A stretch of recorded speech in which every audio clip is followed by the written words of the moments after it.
Om Shanti 20 September 2025 प्रातः मुरली बाप दादा मधुबन। परम शिक्षक शिव भगवान वाच मीठे बच्चे, बाबा तुम भली पुरुणा भक्त मानंकु भक्तिर फल देवा पाई आसिछन्ते। भक्तिर फल हेउछि ज्ञान, जहा द्वारा तुमर सद्गति हेउछि। आजिर प्रश्न, केतेक चालू चालू पुरुषार्थ करू करू निजर भाग्य को निजे ही हत्या करि थान्ते। किपरि? केतेक चालू चालू पुरुषार्थ करू करू निजर भाग्य को निजे ही हत्या करि थान्ते। किपरि? उत्तर, जदि बाबांकर होई सेवा करू नाहान्ते, निज उपरे एवं अन्य मानंक उपरे दया करू नाहान्ते, तेबे से निज भाग्य को निजे हत्या करि थान्ते, अर्थात पदभ्रष्ट होई जान्ते। भल भावरे पढ़िले, जोगयुक्त स्थिति रे रहिले भल पद मध्य मिलिथाए। तेणु सेवाधारी संतान मानंक भितरे सेवा करिवार बहुत शौक रहिबा दरकार। गीत कौन आया सवेरे सवेरे मेरे मन के द्वारे। ओम शांति। आत्मिक संतान माने बुझुछन्ति जे आमे आत्मा अटो, शरीर नुहे, एवं एही ज्ञान वर्तमान परम पिता परमात्मांक ठारो मिलुछि। बाबा कहुछन्ति, जेतेबेले स्वयं मु आसीछि तेबे तुमे निजको आत्मा निश्चय कर। आत्मा ही शरीर रे प्रवेश करुछि। गोटिए शरीर छाड़ी आउ गोटिए शरीर नहीं चली थाए। आत्मा बदली न थाए, शरीर बदली थाए। आत्मा तो अविनाशी अटे, तेणु निजको आत्मा बुझिबा दरकार। एही ज्ञान केबे केही देई परिबे नाही।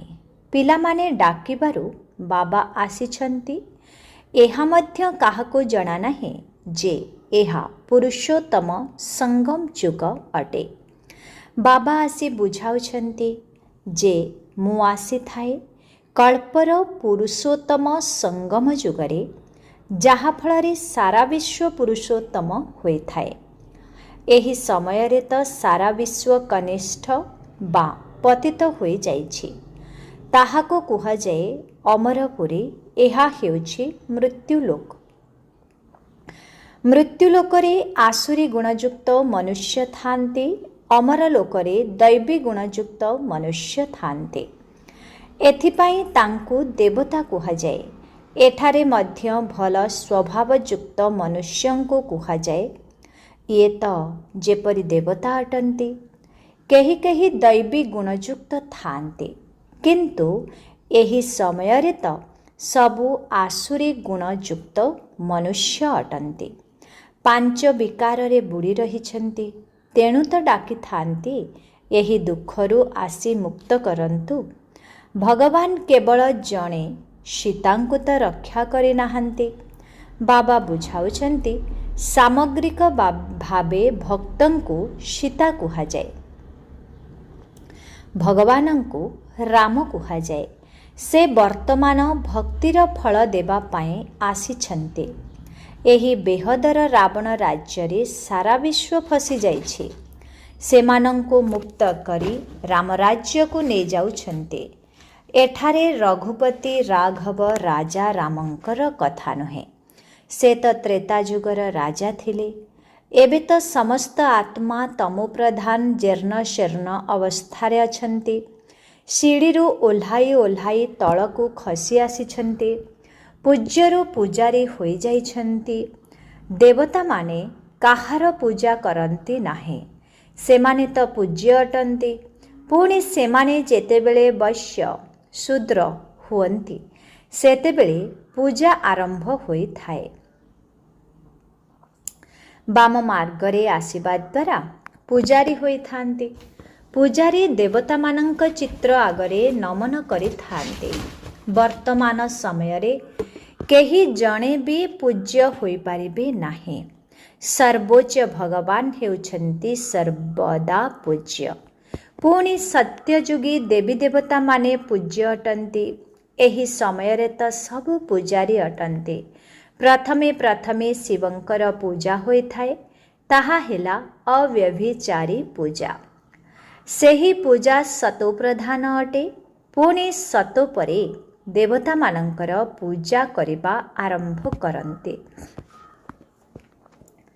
ପୁଣି ତଳକୁ ଖସି ଜଳର, ମନୁଷ୍ୟଙ୍କର, ପକ୍ଷୀ ଆଦିର ପୂଜା କରିବାରେ ଲାଗିଯାଇଥାନ୍ତି।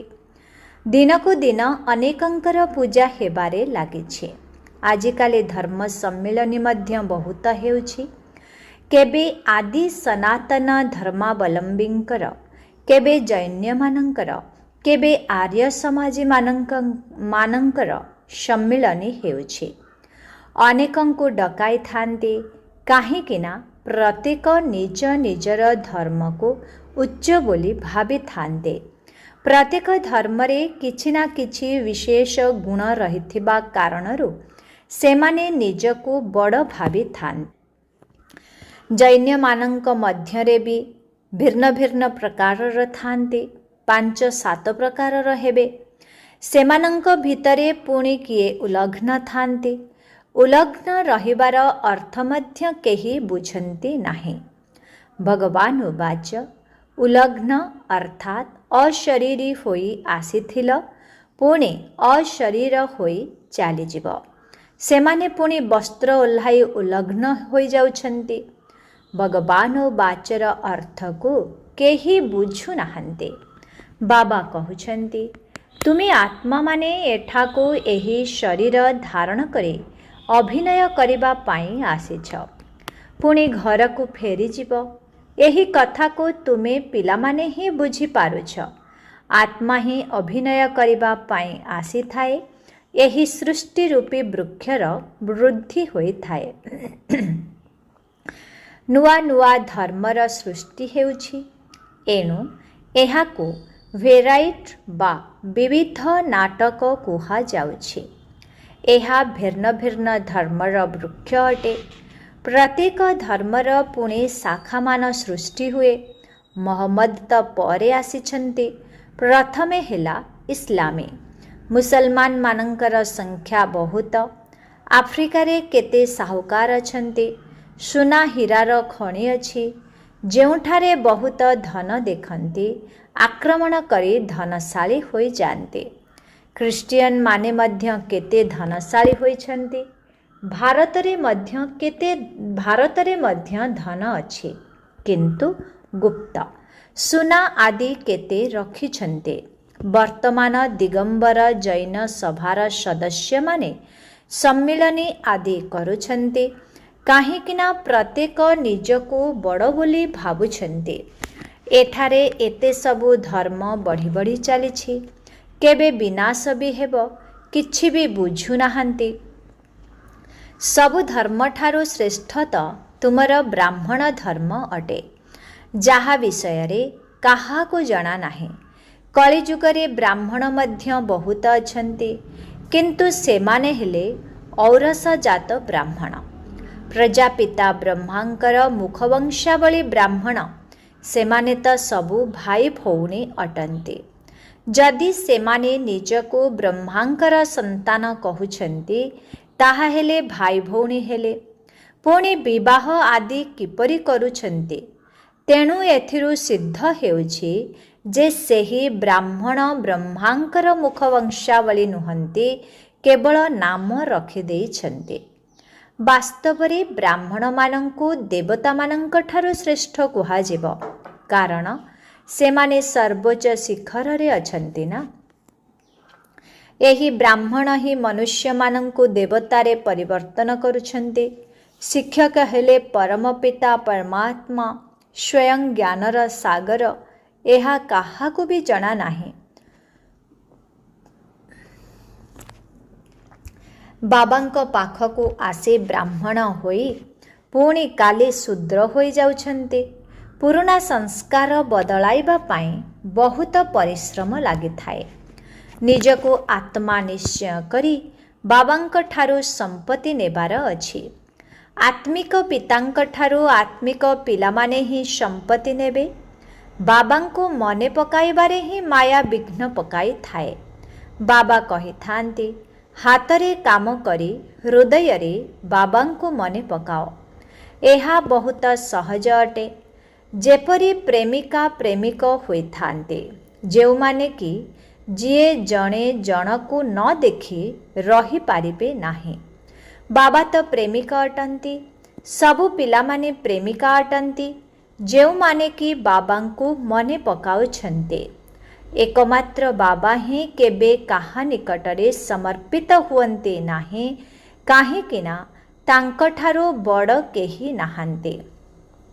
बाकी हाँ से पिलामानंकर महिमा करिथान्ते।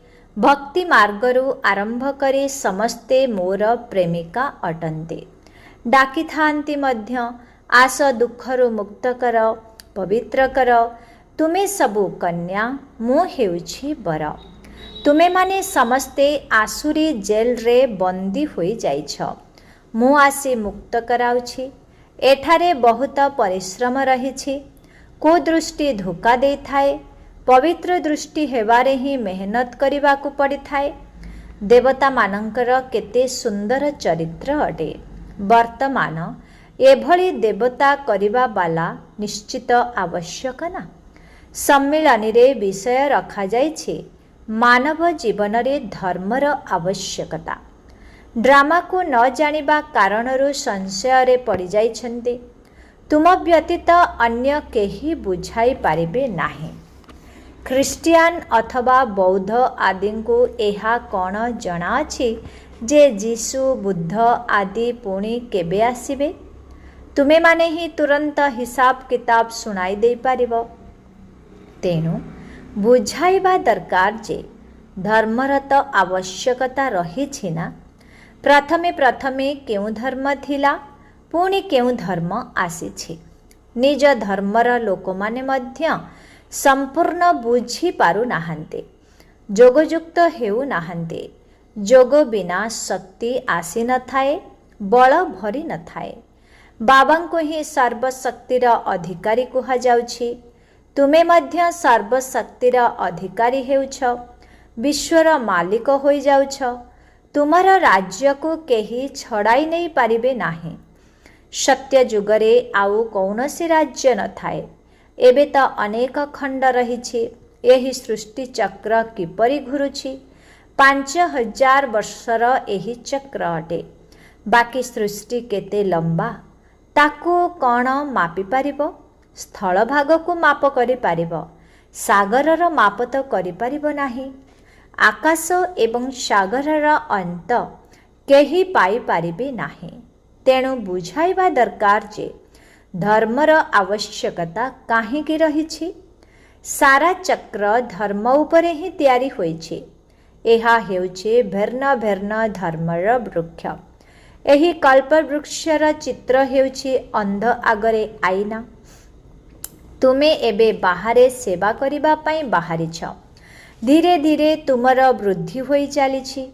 तूफान आसिले बहुत पत्र झड़ी पड़ी थाए ना। अन्य धर्म गुड़िकरे मायार तूफान लागिबार कौनसी कथा ही नाही। सेमानंकु तो उपरु ही आसीबार अछि। एठारे तुमर धर्म स्थापना बहुत चमत्कार अटे। जे पुरुणा भक्त सेमानंकु ही भगवान आसी फल देई थांते। निजर घर को नहीं जिबा पाए डाकी थांती मध्य। आम आत्मा मानंकु निज घर को नहीं चल। एहा काहाकु जणा नाही जे बाबा स्वर्गर राज्य भाग्य मध्य देउछन्ति। सन्यासी माने तो सुख को मानन्ति नाही। से माने चाहुछन्ति मोक्ष मिलु। मोक्ष को ईश्वरीय संपत्ति कुहा जाए नाही। स्वयं शिव बाबा को मध्य अभिनय करिबा को पड़ी थाए। तेबे पुणी काहाकु मोक्षर तालिकारे किपरि रखि पारिबे। तुमे ब्रह्मा कुमार कुमारी गण निजर धर्म को एवं समस्तंक धर्म को जानिछ।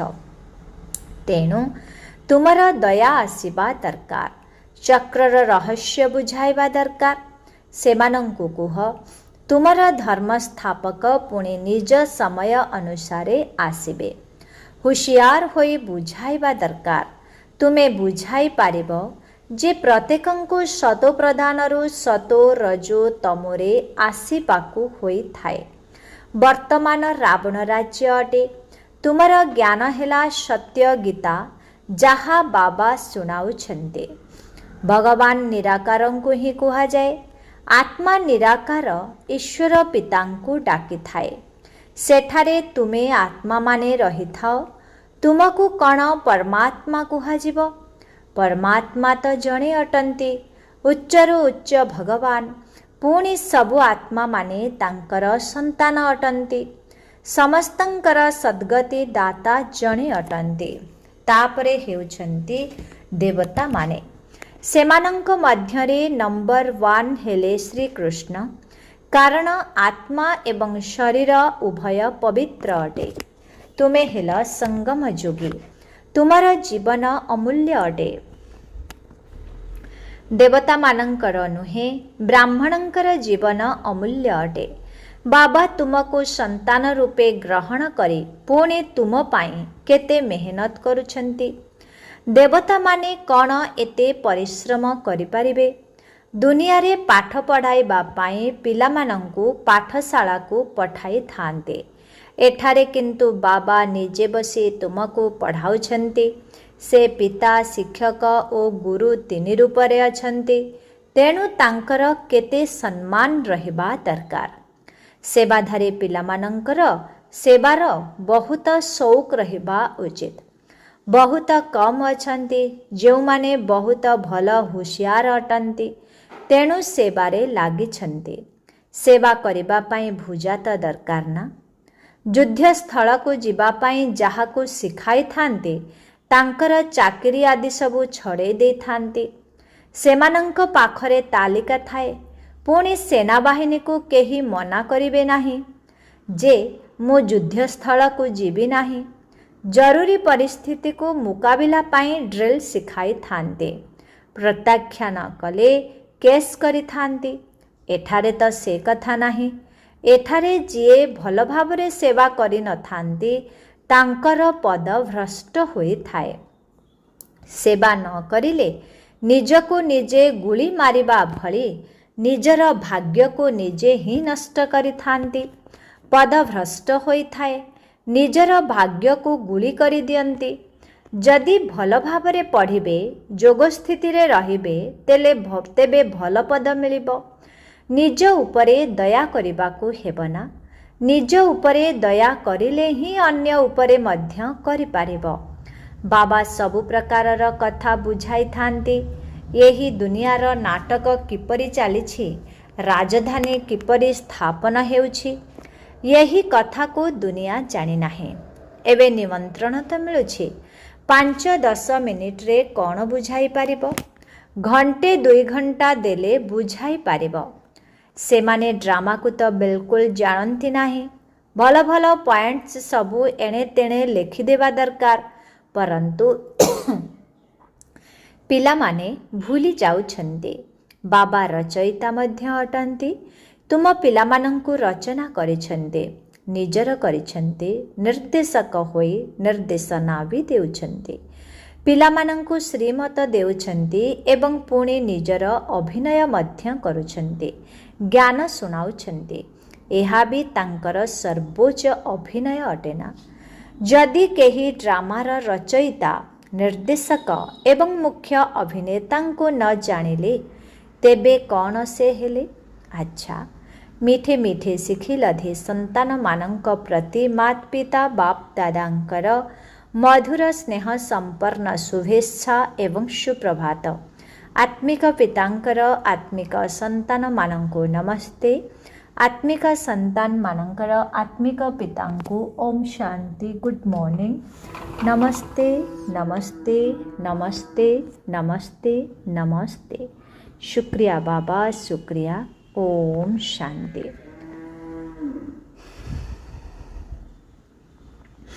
धारणा पाई मुख्य सार 1 नंबर।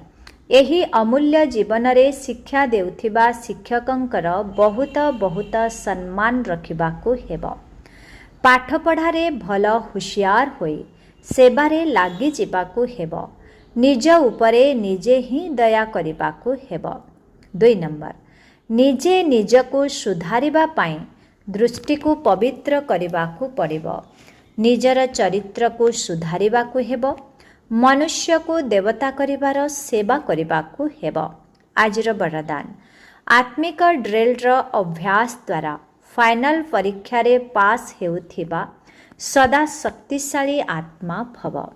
ଆତ୍ମିକ ଡ୍ରିଲର ଅଭ୍ୟାସ ଦ୍ୱାରା ଫାଇନାଲ ପରୀକ୍ଷାରେ ପାସ୍ ହେଉଥିବା ସଦା ଶକ୍ତିଶାଳୀ ଆତ୍ମା ଭବ। ଯେପରି ବର୍ତ୍ତମାନ ସମୟରେ ଶରୀରର ସବୁ ରୋଗଗୁଡ଼ିକର ଚିକିତ୍ସାରେ ବ୍ୟାୟାମ କରିବା ଶିଖାଉଛନ୍ତି, ସେହିପରି ଆତ୍ମାକୁ ସଦା ଶକ୍ତିଶାଳୀ କରିବା ପାଇଁ ଆତ୍ମିକ ବ୍ୟାୟାମର ଅଭ୍ୟାସ କରିବା ଆବଶ୍ୟକ। ଚାରିଆଡ଼େ ଯେତେ ବି ହଲଚଲର ବାତାବରଣ ହୋଇଥାଉ, କିନ୍ତୁ ତୁମେମାନେ କୋଳାହଳପୂର୍ଣ୍ଣ ଦୁନିଆରେ ରହୁଥିଲେ ମଧ୍ୟ ସମସ୍ତ କୋଳାହଳ ବା ଶବ୍ଦଠାରୁ ଉର୍ଦ୍ଧ୍ୱରେ ରହିବାର ଅଭ୍ୟାସ କର। ମନକୁ ଯେଉଁଠାରେ ଏବଂ ଯେତେ ସମୟ ପାଇଁ ସ୍ଥିତ କରିବାକୁ ଚାହିଁବ, ସେତିକି ସମୟ ସେହିଠାରେ ସ୍ଥିତ କରିପାରୁଥିବ, ତେବେ ଯାଇ ଶକ୍ତିଶାଳୀ ଆତ୍ମା ହୋଇ ଫାଇନାଲ ପରୀକ୍ଷାରେ ଉତ୍ତୀର୍ଣ୍ଣ ହୋଇପାରିବ। ଆଜିର ସ୍ଲୋଗାନ, ନିଜର ବିକାରୀ ସ୍ୱଭାବ ସଂସ୍କାରକୁ ବା କର୍ମକୁ ସମର୍ପଣ କରିଦେବା ହିଁ ସମର୍ପିତ ହେବା। ନିଜର ବିକାରୀ ସ୍ୱଭାବ ସଂସ୍କାରକୁ ବା କର୍ମକୁ ସମର୍ପଣ କରିଦେବା ହିଁ ସମର୍ପିତ ହେବା। ଓମ୍ ଶାନ୍ତି। ଆଜିର ଅବ୍ୟକ୍ତ ଇଶାରା, ଏବେ ଲଗନର ଅଗ୍ନିକୁ ପ୍ରଜ୍ୱଳିତ କରି ଯୋଗକୁ ଜ୍ୱାଳା ରୂପ କର। ଯେତେବେଳ ପର୍ଯ୍ୟନ୍ତ ତୁମମାନଙ୍କର ଯୋଗ ଜ୍ୱାଳା ରୂପ ହୋଇନାହିଁ, ସେତେବେଳ ପର୍ଯ୍ୟନ୍ତ ବିନାଶର ଜ୍ୱାଳା ମଧ୍ୟ ସମ୍ପୂର୍ଣ୍ଣ ଜ୍ୱାଳା ରୂପ ଧାରଣ କରିବ ନାହିଁ। ତାହା ଯେତିକି ପ୍ରଖର ହେଉଛି, ସେତିକି ଶୀତଳ ମଧ୍ୟ ହୋଇଯାଉଛି। କାହିଁକିନା ଜ୍ୱାଳା ମୂରତ ଏବଂ ପ୍ରେରକ ଆଧାର ମୂରତ ଆତ୍ମାମାନେ ଏବେ ନିଜେ ମଧ୍ୟ ଜ୍ୱାଳା ସ୍ୱରୂପ ହୋଇନାହାନ୍ତି। ତେଣୁ ଏବେ ଜ୍ୱାଳା ରୂପ ହେବା ପାଇଁ ଦୃଢ଼ ସଂକଳ୍ପ କର ଏବଂ ସଂଗଠିତ ରୂପରେ ମନବୁଦ୍ଧିର ଏକାଗ୍ରତା ଦ୍ୱାରା ଶକ୍ତିଶାଳୀ ଯୋଗର ପ୍ରକମ୍ପନ ଚତୁର୍ଦିଗରେ ବିଚ୍ଛୁରିତ କର। ଓମ୍ ଶାନ୍ତି।